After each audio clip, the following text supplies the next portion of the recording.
Mimi maneno ya mwisho. Mimi nilikuwa nawapenda, si ati sikuwa nampenda, nilikuwa nampenda but ajue tu nilimwambia hadi ilikuwa stress ndio ilikuwa inanisumbua but. Ya juu mimi nilikuwa nampenda. Mtu mwenye nimuulize sayana nikataa, tulilala na yeye tukapata mtoto. Sange nikatia wakati. Kwa hivyo maneno ya mwisho ni gani bwana Eugene? Maneno ya mwisho ni hayo. Okay. Haya Sylvia, maneno ya mwisho. Atafakari kwa hayo. Haya Sylvia, maneno ya mwisho.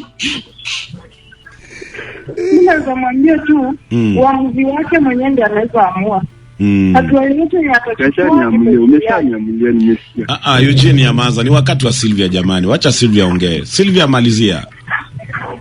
Nimemwambia uamuzi wake iko mbele yake. Mwenyewe ndiye ataamua kama itamsaidia ama haitamsaidia.